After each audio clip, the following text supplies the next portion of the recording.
Listen carefully, because in the next breaths, you're going to hear something most men aren't supposed to hear. It begins with a whisper, almost nothing at all, just the faint scrape of a wooden spoon stirring a pot in a Louisiana kitchen.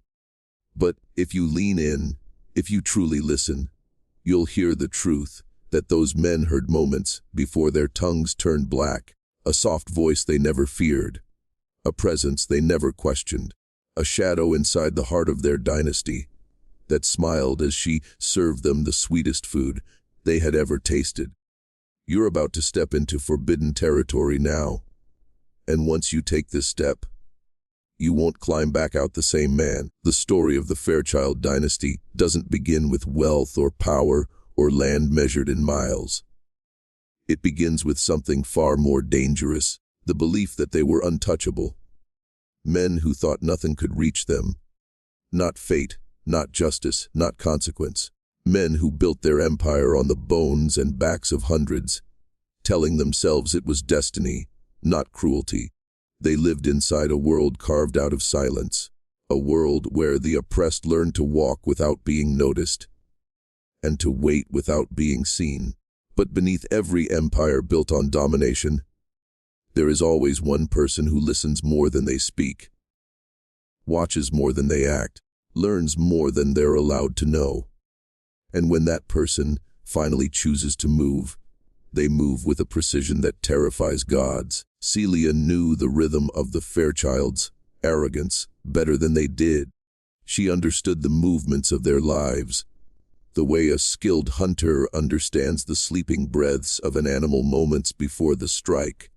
For decades, she spoke softly, obeyed quietly, served flawlessly, because patience was the only weapon she was permitted to wield. But when the final thread snapped inside her, she didn't break. She sharpened. Imagine it a kitchen lit by a single oil lamp, its flame trembling as if it can sense what's coming. A woman stirring a pot with steady hands, adding ingredients in exact amounts, guided not by recipes, but by a deeper, older knowledge. The kind whispered by healers and harm makers long before America had a name, knowledge she was never meant to hold, knowledge she was absolutely forbidden to use, and yet she used it, not with rage, not with haste, but with mathematical clarity. This is where the descent begins. Keep breathing. Before a dynasty collapses, there is always a moment, quiet, invisible, where the first crack forms beneath the surface. A moment no one recognizes until it's too late. For the Fairchilds, that moment wasn't a scream, a confrontation, or a warning. It was a simple exchange in the stillness before dawn, a key lifted from a hook, a cabinet opened, a vial examined under trembling lamplight. Celia stood there alone, surrounded by the tools of the household's medicine and the tools of its undoing. She held remedies meant to heal, but she understood something the Fairchilds never did. The line between medicine and slow, silent death is so thin it can disappear entirely in the hands of someone who has nothing left to lose. She didn't mutter spells, she didn't tremble, she didn't pray, she measured, she observed, she remembered every lesson her mother whispered when she was still a child. Lessons spoken in hushed tones, as if the cypress trees themselves might listen and betray them. Lessons about plants that soothed and plants that punished, about roots that cured fevers, and roots that summoned them. About the way a single drop too much could kill a grown man in minutes, but a trace, just a whisper, added again and again could unravel him one nerve at a time. This wasn't rage. Rage is sloppy. Rage is loud. What moved through Celia was intention, pure, cold, and absolute. The kind that isn't born from impulse, but from witnessing injustice so long it calcifies into a blade. When Elizabeth Fairchild took her first trembling sip of morning coffee, she didn't taste anything unusual. No bitterness, no heat, no warning. Why would she? She had spent her life trusting the hands that fed her, never imagining those hands might one day choose to redefine what nourishment meant. The symptoms began like a whisper, a slight tremor, a tightening in the jaw, a strange sweetness in the back of the throat. The Fairchilds dismissed it the way powerful people dismiss everything. They assumed nature would bow to them the way people did, but nature doesn't bow. It waits, and when it strikes, it doesn't need permission. Celia watched carefully. She timed every change, every shake, every complaint. She adjusted dosages the way an artist adjusts shadows on a canvas. Calculated, invisible, perfect. She understood something the Fairchilds never did. You can command a man's labor, but you cannot command the consequences of cruelty. Those arrive on their own clock. By the time Elizabeth Fairchild lay pale and trembling in her bed, the whispers around the plantation had already begun. Servants murmured about an ill wind, about a sickness that moved too quietly, too selectively to be natural. Physicians searched their books, their instincts, their pride. None of it helped them decipher what was unfolding. But Celia didn't look for answers. She already held them. What makes a man blind isn't darkness, it's comfort. The Fairchilds had lived their entire lives wrapped in certainty. Certainty that the world bent for them.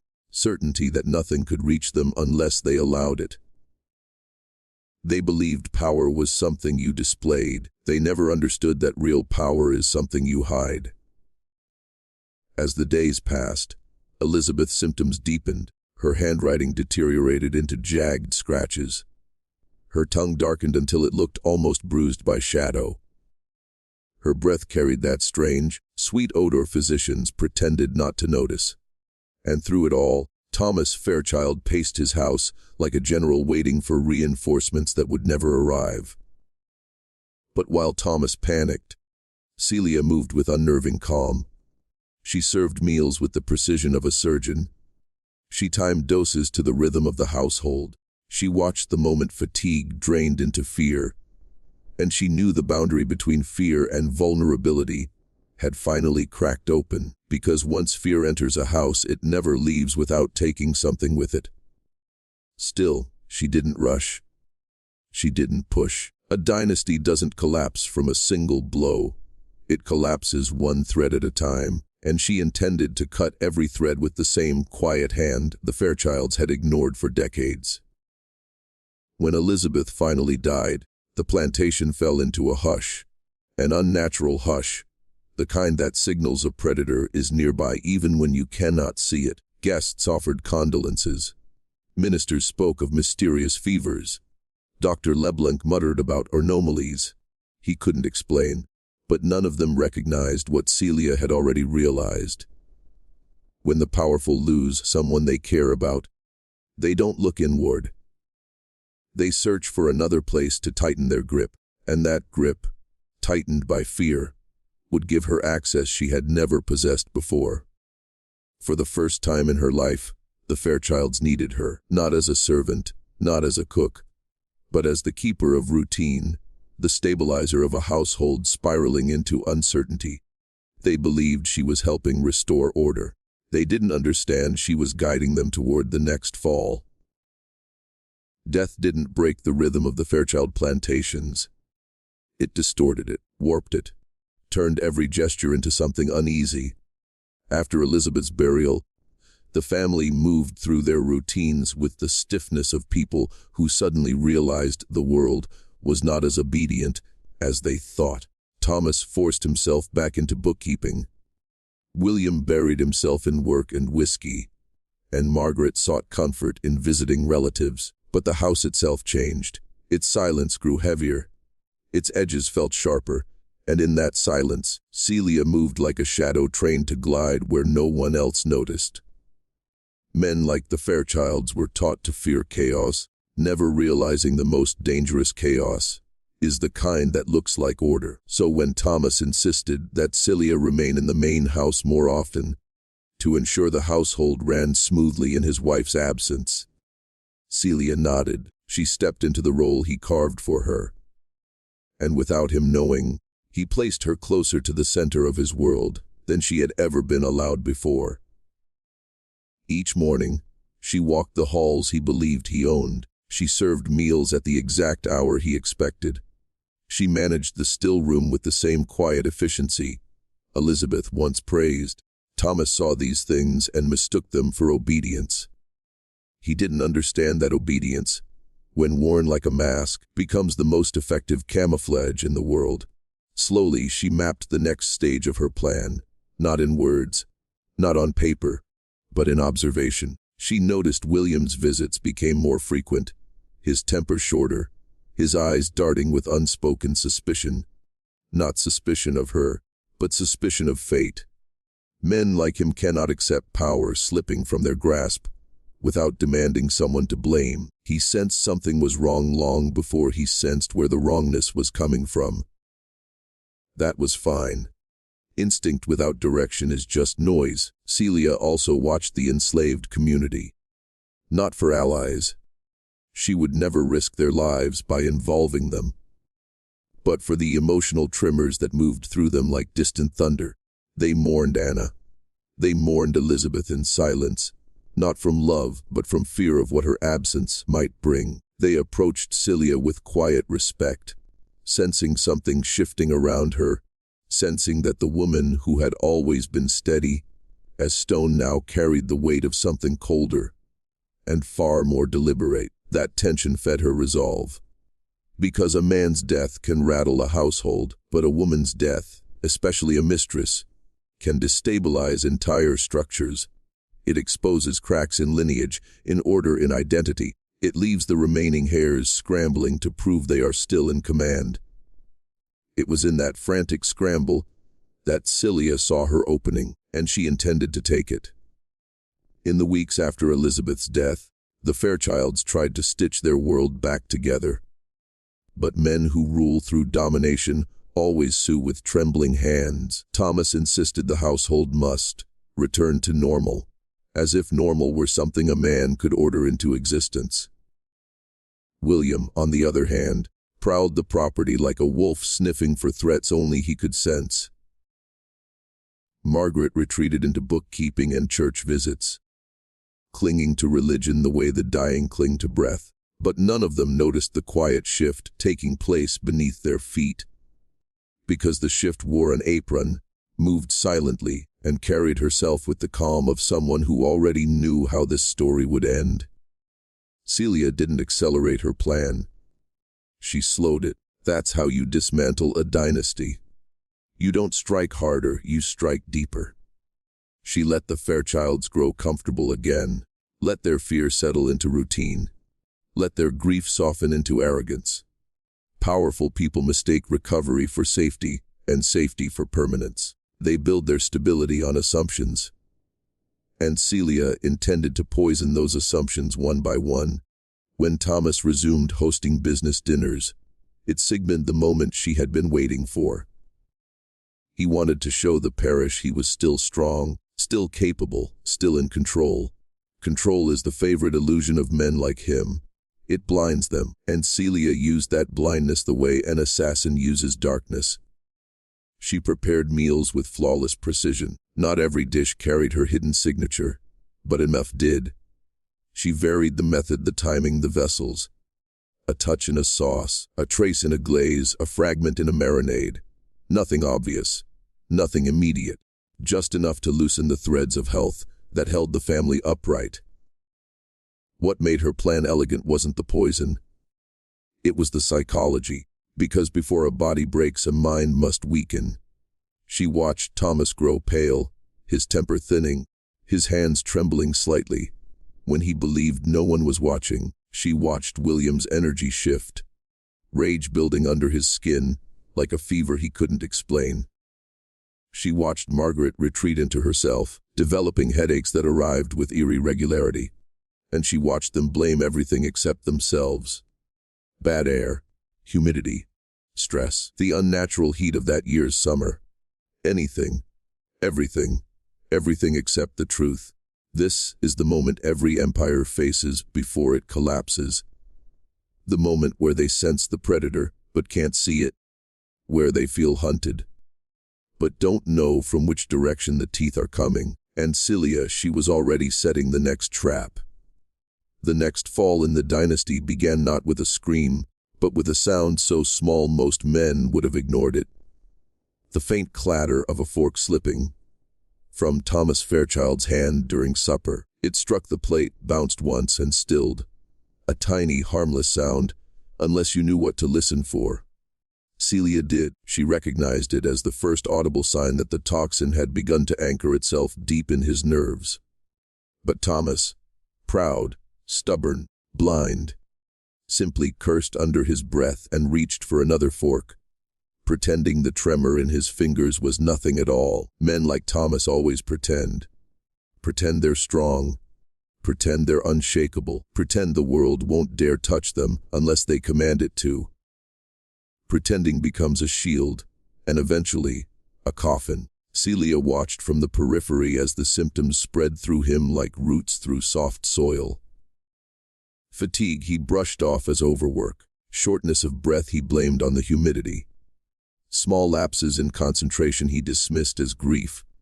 He told Margaret he simply needed rest, told William stress was temporary, told himself he was still untouchable. But subtle decay is the most intelligent kind of vengeance. It doesn't announce itself. It infiltrates. Every night, Celia adjusted the balance. A trace more here, a trace less there. She didn't want him to die yet. Death was mercy. No, what she wanted was erosion. She wanted the Empire to feel every inch of collapse before the collapse came. So when Thomas stumbled on the staircase one morning, when he lost his footing on a single step and caught himself only by gripping the banister hard enough to whiten his knuckles, Celia noticed the shift in his eyes. That flicker of fear. The recognition that something was wrong. Not enough fear to force wisdom, just enough to make him vulnerable. Meanwhile, William grew more volatile. A man who leads through domination can sense when his environment is slipping out of his grasp. He felt it viscerally. The fields didn't look right. The workers moved too quietly. The nights felt heavier. And whenever he visited Thomas, he eyed Celia with the vague suspicion of a man who can feel the weapon in the dark, but can't identify its shape. Suspicion without direction is harmless. And Celia used that to her advantage. She remained the calm center around which their panic revolved. But deep beneath that calm, she prepared the next stage, the shift from subtle erosion to inevitable collapse. The true unraveling began in winter, when the cold settled over Fairchild land like a warning. The plantation always slowed during the colder months, but that year the slowdown felt different, unnatural, uneasy. Workers whispered more. Overseers barked less. Even the livestock seemed restless. And through it all, Celia moved with the stillness of a woman listening for the exact moment a structure becomes unstable enough to push. Thomas's decline had become impossible to ignore. He coughed more, slept poorly, and began forgetting small but vital things. Figures in ledgers, names of minor tenants, the reason he'd walked into a room. His pride fought every symptom, but the body cannot obey a man's ego forever. Celia watched him try to steady a trembling hand during breakfast. The spoon rattling faintly against the porcelain. The sound traveled through the dining room, thin and brittle as ice. William heard it. Margaret heard it. The silence that followed was thick enough to suffocate. But none of them looked at Celia. Not yet. William, increasingly frustrated, sought explanations everywhere except within the walls of his own home. He spoke of bad water, faulty wells, curses, even political sabotage. Anything that allowed him to believe the family's foundation was still righteous, still strong. He interrogated workers, questioned neighbors, argued with doctors miles away. But the more he searched, the more the unease gnawed at him. His anger grew, a pressure cooker of masculine insecurity and denial. Celia made sure to remain a presence just outside his line of sight. Too competent to dismiss, too quiet to suspect. She never lingered. She never eavesdropped. She simply allowed William to sense her the way a hunted animal senses movement in the tall grass, nothing seen, nothing proven, but undeniably there. Margaret, meanwhile, tried to soothe Thomas with remedies sent by distant relatives. Herbs, tonics, prayers. None offered help. Many worsened the symptoms, because Celia anticipated every attempt at healing and adjusted her methods accordingly, sometimes reducing the toxin, sometimes adding just a breath more, always maintaining the perfect balance between decline and survival. The house grew heavier with dread. Servants moved cautiously. Even the air felt tense. Rumors drifted through the quarters that the Fairchilds were cursed, that death walked among them, that the land itself was rejecting its masters. And Celia, she welcomed every whisper, because whispers meant fear, and fear meant the dynasty was ready for the next fracture. She could feel it coming now. A shift in the weather, in the household, in Thomas's failing strength, a storm gathering at the edge of their carefully cultivated world. And once the storm broke, nothing would shield them. The storm arrived not with thunder, but with a visitor. It was late afternoon when Dr. Harlan's carriage rolled to a stop outside the Fairchild house. The doctor wasn't a frequent presence. Thomas always prided himself on avoiding unnecessary medical interference, so his arrival sent a tremor through the household. William stepped onto the porch as if preparing for battle. Margaret fluttered anxiously behind him.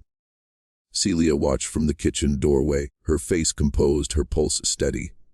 Dr. Harlan examined Thomas for nearly an hour.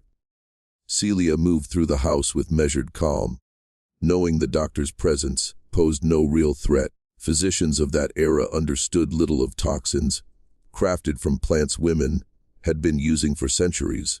They misdiagnosed what they didn't understand, and they feared what they couldn't name. Eventually, the doctor emerged from the bedroom looking troubled. He spoke quietly to Thomas's family, but the walls of the old house carried sound too well. Words drifted to Celia as she polished the already clean silver. Degeneration, nervous system irregularities, possible mineral poisoning. Possible, not certain. A suggestion, not an accusation. Celia smiled to herself. William seized on the doctor's uncertainty like it was a lifeline. So it's the water, the soil, something from the old well, he demanded. That is plausible, the doctor admitted, though his voice lacked confidence. Margaret's voice cracked. And he will recover. The doctor hesitated too long. Thomas barked from his bed. I'll recover when this damned house stops suffocating me. But even he didn't sound convinced. That night, the Fairchilds convened in the study, voices rising, echoing off polished mahogany. William argued for digging a new well. Margaret suggested burning contaminated linens. Thomas raged against imaginary threats. No one noticed Celia moving silently through the hallway, collecting empty teacups and abandoned plates, the way a surgeon collects instruments after a procedure. When she returned to the kitchen, something else waited for her. An older woman, Ruth, respected among the enslaved community, stood near the hearth. Her eyes held a grave understanding. You're doing something, Ruth said quietly, and whatever it is, it ain't small. Celia didn't deny it. Ruth stepped closer. Her voice was low, calm, but urgent. Be careful. When a powerful house falls, it falls on everybody near it. Celia paused. For the first time, a sliver of uncertainty slipped between her ribs. She wasn't afraid of being caught. She wasn't afraid of punishment. She was afraid of the collateral damage. The way collapsing structures crush those who never had a chance to stand clear. I am being careful, Celia whispered. Ruth shook her head. Not careful enough. Storms don't ask who deserves to be struck. The warning lingered long after Ruth left. Celia returned to her work with a slower hand, a heavier heart. She had set the storm in motion, but storms have their own will, and the Fairchilds were not the only ones who might drown in what came next. Winter deepened, pressing itself against the walls of the Fairchild house like a living thing. Nights grew colder, and with the cold came a stillness that felt less like rest and more like anticipation, the kind of silence a forest holds before a tree finally gives way and crashes to the ground. Celia felt it every time she stepped into the hallways, an air thick with waiting. Thomas's decline had accelerated. His hands shook even when he tried to hide them beneath the table. His speech slurred on certain mornings. He grew confused, lost in memories that tangled together. Some days he believed Elizabeth was still alive.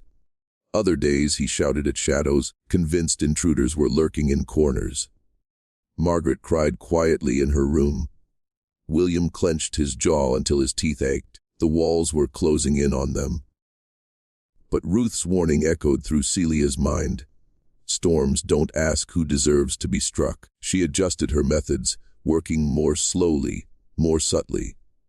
She diluted the toxin just enough to keep the decline steady rather than catastrophic. She made sure every servant in the house had clean water, fresh food, and distance from anything that might tie them to her plan. She would not allow innocent people to bear the weight of her vengeance. Yet even caution couldn't stop the way tension grew like mold in damp corners.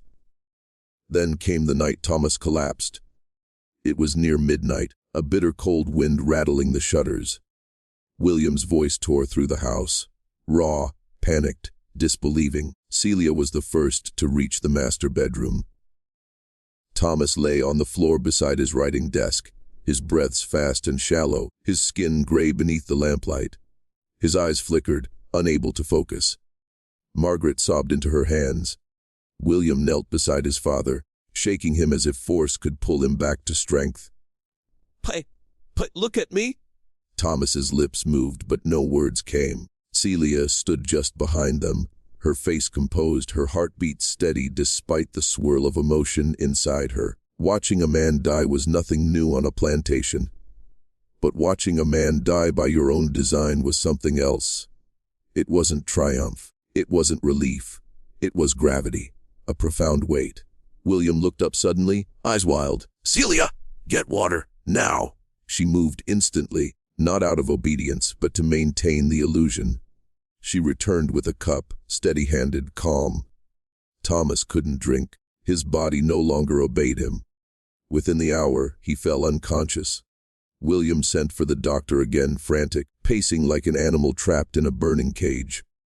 Margaret hovered helplessly. Servants whispered prayers. In the corner of the room, Celia watched.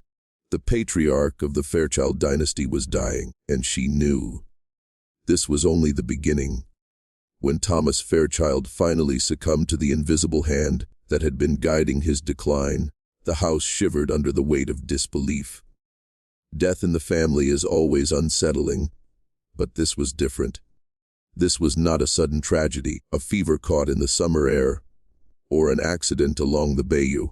It was deliberate.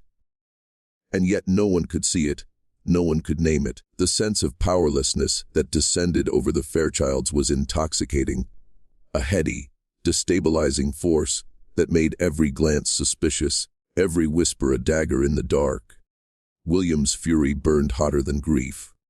He accused the air, the water, the wind, anything but the reality he refused to acknowledge. His hands shook as he handled Thomas's papers, his ledger books, and his carefully tended receipts, as if the very numbers had betrayed him. Margaret's despair was quieter, a hollow echo through empty halls, her soft weeping punctuated by the ticking of the clock. The family's equilibrium, built over decades of calculated dominance, had been shattered. Every illusion of control, every calculated transaction, every assumption about who held power, all crumbled in the shadow of what no one could see. Celia observed with unblinking focus. She did not celebrate. She did not gloat. She understood the gravity of what she had set in motion. Power, when stripped away, leaves a vacuum, and vacuums attract chaos. She prepared for it. She adjusted doses, timing, and delivery with precision, ensuring that the unraveling continued along a path of controlled inevitability. Every step she took was calculated to deepen the fear, magnify the uncertainty, and accelerate the decay, not of herself, but of the family that had thrived on the suffering of others. The household moved through a surreal haze. Servants tiptoed around the new tension, unsure whether to speak, to act. to breathe too loudly. Friends and relatives visited, bearing condolences that felt hollow even to themselves, their words scraping against the invisible force that had taken hold. And all the while, Celia maintained the appearance of routine, of obedience, of harmless presence. They could not imagine that the quietest, most loyal servant was the one orchestrating their fall with terrifying clarity. As the sun set, casting long shadows through the Greek revival windows, the air itself seemed heavier. Celia paused in the kitchen, listening. The house whispered its secrets to her. Every creak, every draft, every sudden silence was a clue, a confirmation that the dynasty's walls were cracking. Soon, very soon, nothing would remain the same. By spring, the Fairchild estates were no longer the bastions of certainty they once appeared to be.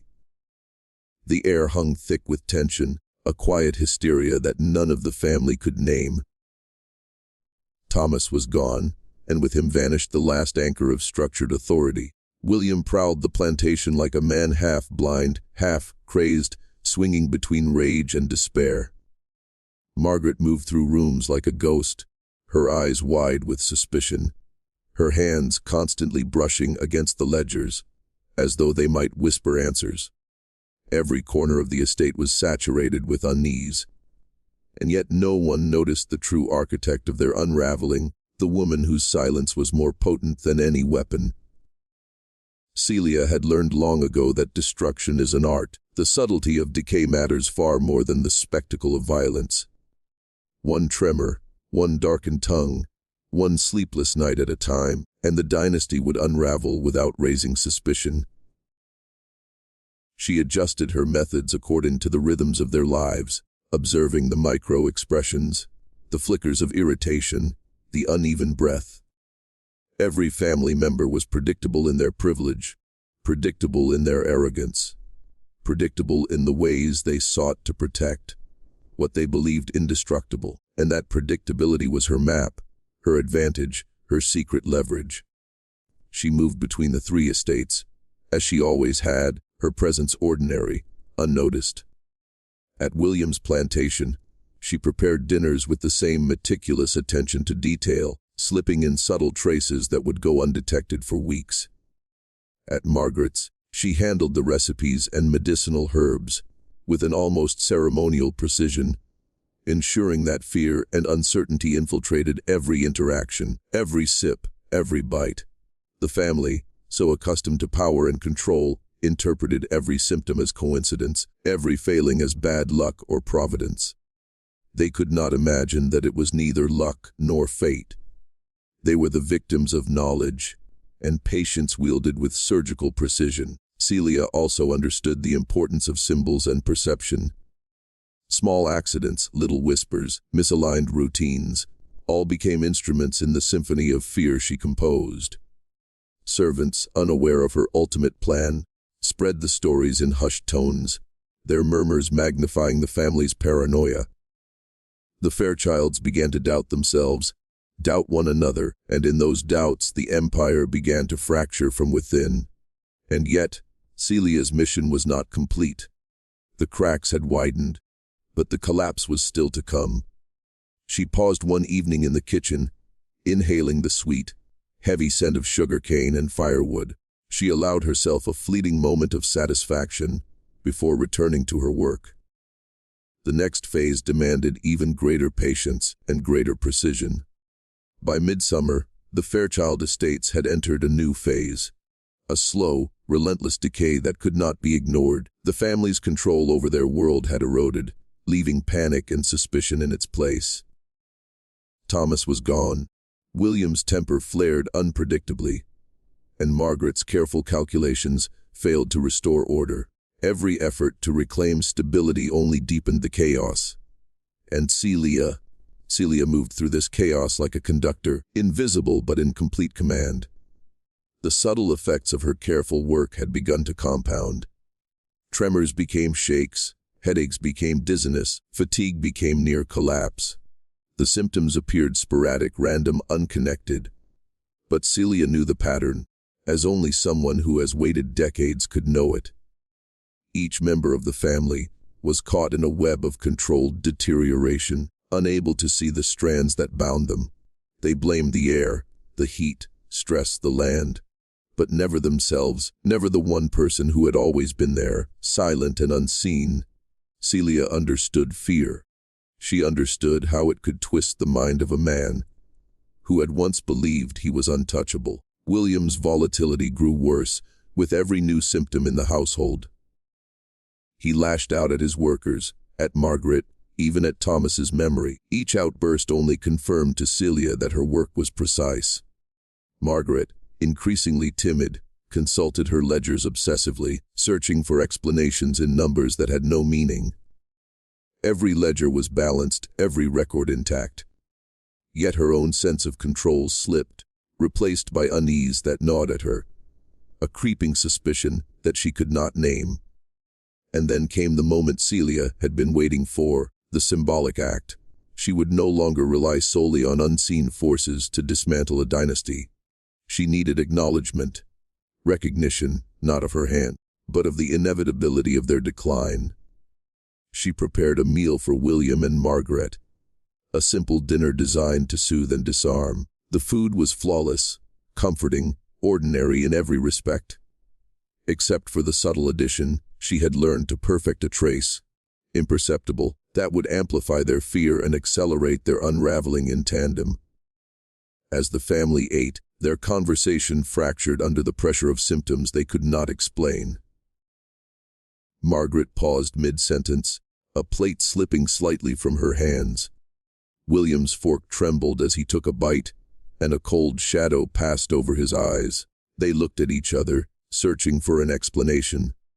And in that moment, Celia saw it, the recognition that the world they controlled was crumbling. "Here, I want you to do something. Comment the phrase, 'The shadow watches.' Twice. Lock it in. Seal it. Let it mark you, the witness who now walks this path of hidden knowledge. Once done, continue to feel the weight of the truths few dare to acknowledge."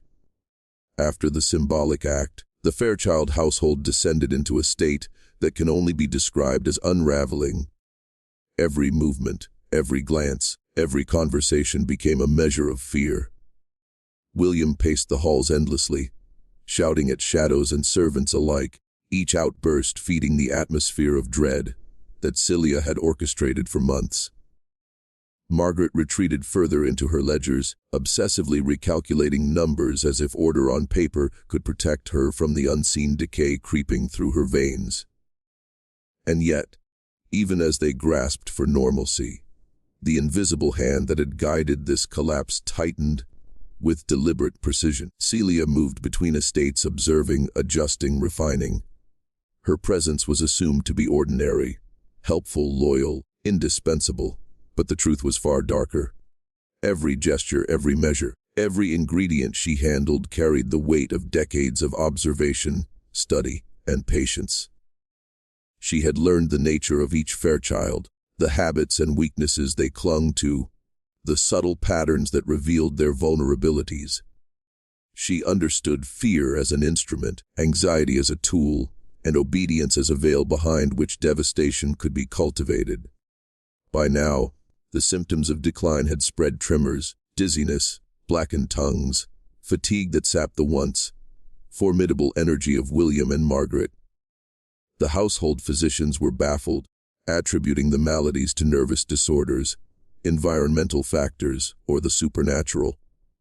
But they could not see the hand behind it. They could not fathom the depth of planning went into the slow, methodical disintegration of a dynasty. Celia's knowledge, passed down through whispered African traditions, honed in secrecy, and perfected through patient study, was invisible, undetectable, untraceable. And yet the Fairchilds began to suspect something was amiss. Not her, not directly, never her. But a sense that their lives were no longer predictable, that their control had slipped into the shadows, gnawed at them relentlessly. William accused neighbors, friends, even servants, never imagining the truth so close at hand. Margaret's whispers of paranoia became almost audible. Though they were always careful, never naming the invisible threat. Celia watched it all unfold with a terrifying serenity. Each day the dynasty weakened, not with a grand spectacle, but with a slow, inexorable erosion of body, mind, and will. By now she knew the final stage was near. The moment when fear would become tangible, when paranoia would crystallize, when their empire, built on domination, cruelty, and arrogance, would begin to collapse entirely under its own weight. The endgame was approaching, and Celia, silent and unseen, held every string. The final stage of collapse was not loud. It did not announce itself with drums or fire. It arrived in whispers, tremors, and pauses, moments when the Fairchilds began to notice that their certainty was gone. William could no longer trust his own body. Margaret could no longer trust her calculations. Every step felt uncertain, every sound amplified. The house itself seemed to conspire against them, every floorboard creaking like a warning, every gust of wind through the shutters a herald of inevitability. Celia moved among them with the quiet command of someone who knows the future. Not because she can predict it, but because she has already shaped it. She had studied human weakness, the reliance of men on routines, the illusion of control that comes with wealth and power. Every dose, every carefully hidden trace, every seemingly inconsequential adjustment had been calibrated for maximum effect. She had not merely sought revenge, she had orchestrated inevitability. The dynasty was not just dying, it was unlearning how to exist. By now, William's temper had fractured entirely. He lashed out at the smallest provocation, yelling at workers for imagined mistakes, destroying furniture in fits of rage. Margaret spent hours locked in her room, flipping pages in ledgers she no longer understood, as if sheer repetition could shield her from the reality pressing in on every side. And still, Thomas's shadow, once the central pillar of authority, hung over the household, a constant reminder of the legacy they could no longer maintain. Celia did not rush the final moments. She watched the disintegration with meticulous attention, moving between estates, adjusting her methods to ensure that the collapse remained subtle, untraceable, perfect. She understood that true power does not shout. It whispers, it insinuates, it waits until the moment is absolute. The servants, long silent witnesses, felt it too. Their unease was not fear of Celia, but fear of the world she had revealed, a world where the powerful are not invincible, where order can be dismantled from the inside, where knowledge and patience outweigh brute force. The truth they glimpsed in her calm, deliberate actions was more terrifying than any whip, any threat, any law. And in the shadows of the Fairchild estates, the dynasty began to crumble entirely. Walls that had once embodied certainty now echoed with tension. The air, heavy with decay and unspoken dread, carried the promise of total collapse. Every habit, every expectation, every assumption of power was being erased, and there was no one left to stop it. Celia stood at the center of it all, silent and absolute, the unseen architect of ruin. And in that silence, the dynasty finally understood, too late, that the most dangerous force is not seen, not confronted, and not expected. The final reckoning arrived not with noise, but with the quiet realization that the dynasty had ended. The Fairchild estates, once monuments to control and domination, were hollowed out by fear, paranoia, and decay. William's hands shook violently as he attempted to reconcile ledgers he no longer understood. Margaret's eyes, once sharp and calculating, stared blankly at columns of numbers, as if the paper itself had betrayed her. They were alive, yes, but stripped of certainty, stripped of power, stripped of the world they thought they commanded. Celia moved among them, as always. Her presence was invisible, yet absolute. No one suspected her hand, because no one could imagine that the quiet, obedient cook, the woman who had served them for years with unremarkable diligence, was the force behind the unraveling. She had wielded her knowledge, her patience, her understanding of human behavior like a weapon more precise than any sword or whip. Each death, each trembling hand, Each moment of confusion was a note in the symphony of their collapse. She did not need to hurry. The inevitable moves on its own once you understand the rhythms of power. In the weeks following Thomas's death, the pattern of decline accelerated. Guests avoided the estates, citing illness, strange occurrences, or bad air. Merchants hesitated to trade, fearing instability. Even neighboring planters whispered about curses and misfortune. The Fairchild name, once synonymous with wealth and influence, became a cautionary tale, a story of arrogance undone by forces unseen. And all the while, Celia maintained the illusion of normalcy, moving quietly through kitchens, hallways, and fields, a ghost whose careful actions dictated the fate of men who had once believed themselves untouchable. By now, the dynasty's collapse was complete. William and Margaret, though alive, were shadows of themselves, weakened in body and spirit, stripped of the confidence that had allowed them to dominate others. Their empire, built on human suffering and greed, had been dismantled without a single outward confrontation. It was a silent, absolute victory, one achieved not by force, but by mastery of knowledge, observation, and the invisible laws that govern human fear. Celia's work was done. She did not celebrate, for she knew the weight of what she had carried, and the cost of power taken with precision. She had shown that the strongest walls can crumble from within, that the seemingly invincible can be undone by patience, cunning, and understanding. And as she disappeared into the shadows of the estates, leaving behind nothing but whispers and the faint scent of sugar and smoke, one truth remained: those who believe themselves untouchable are always vulnerable to the quiet, deliberate force they cannot see. The dynasty was dead, and in its death, a lesson was carved into the hearts of those who remained: the most dangerous power is in